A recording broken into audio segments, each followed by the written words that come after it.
हरे कृष्णा। आज आम जानिबा ओडिया नववर्ष विषय एवं हनुमान जयंती विषय।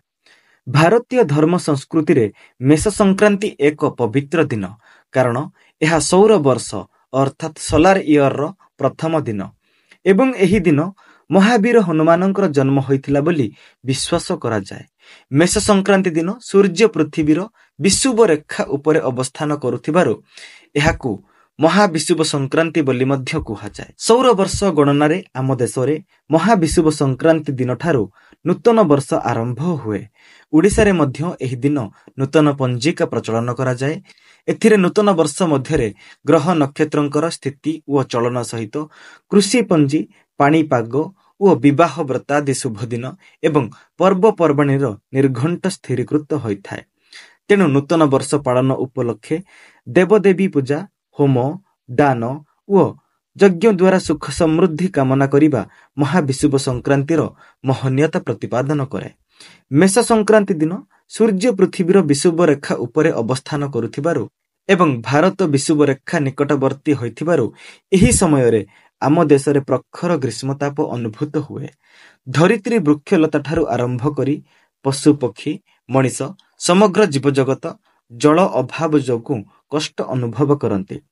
तेणु मेष संक्रांति दिन देवदेवी पाखरे पणा भोग एवं पथप्रांतरे जलछत्र करिकी जलदान करिवार परंपरा ओडिशा रे रहिछे।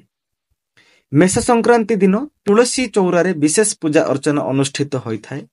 गृहस्थ माने निज निजर घरे तुलसी चौरा मूलरे पणा उत्सव पालन करिथांती। धर्मशास्त्र मतरे तुलसी वृक्ष देवी वृंदावतींकर साक्षात अवतार।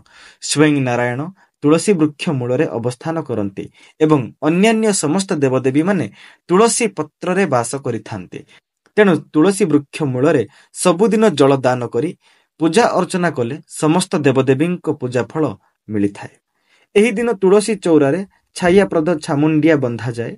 विषुव संक्रांति दिन तुलसी गच्छ उपरे एक सरू रंध्र अर्थात कणा थिबा माठिया बांधिकी सेथिरे पानी भरिले ताहा रंध्रर कुशाग्र मध्य देई तुलसी वृक्ष मूलरे पड़ी थाए। संक्रांति दिन गुड़, बेल, कदली और छेना मिश्रित पणा भोग दिया जाए। तेणु यह पणा संक्रांति नाम प्रसिद्ध। वर्तमान देखिबा हनुमान जयंती विषय। महाविषुव संक्रांति दिन आम ओडिशा रे भगवान हनुमानंकर जन्म जयंती पालन करा जाए। हनुमान हेउछंती अतुल बलशाली और संकट मोचन। हनुमानंकर नाम उच्चारण मात्रके मनुष्यर समस्त दुख, शोक और भय संकट विनाश हुए।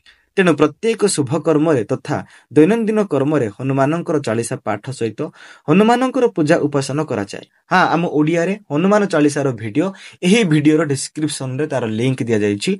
आपण माने जाइकि ताको निश्चिंत भाव पाठ करि परिबे।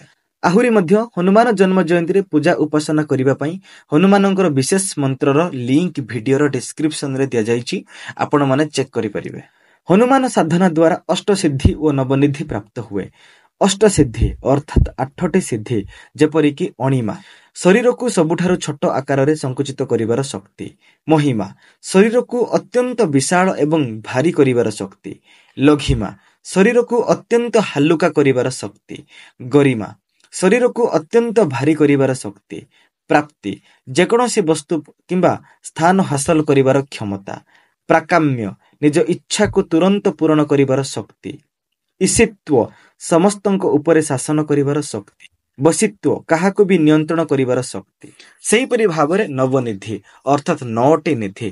प्रथम पद्मनिधि, 2 नंबर महापद्मनिधि, 3 नंबर नील निधि, 4 नंबर मुकुंद निधि, 5 नंबर नंद निधि, 6 नंबर मकर निधि, 7 नंबर कच्छप निधि, 8 नंबर शंख निधि एवं 9 नंबर खर्भ बा मिश्र निधि।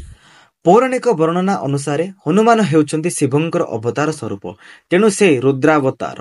हनुमान चिरंजीवी अद्यावधि अर्थात आज पर्यंत जुग जुग धरी से मर्त्य लोकरे विचरण करुछंती एवं समय समय भक्त मानक दर्शन देउथिबार विभिन्न सिद्ध साधकों जीवन में बरणी सूचित हुए। संत तुलसीदास हनुमानंकर परम भक्त और श्रेष्ठ साधक। केतेकंक मतरे तुलसीदास हेउछंती हनुमानंकर साक्षात अवतार। तुलसीदास रचित रामचरित मानस आज समग्र विश्व में प्रसारित और प्रचारित। महाविषुव संक्रांति दिन समग्र भारत में हनुमान जयंती महाजाकजकम पालन कर जाए। मंदिर मानकरे हनुमानंकर पूजा उपासना सहित हनुमान चालीसा पाठ एवं रामचरित मानस पाठ करा जाए एवं यज्ञ होम आदि अनुष्ठित करा जाए। बंधुगण एही भिडियो रे एतिकी मात्र। आगामी भिडियो पर्यंत हरे कृष्णा।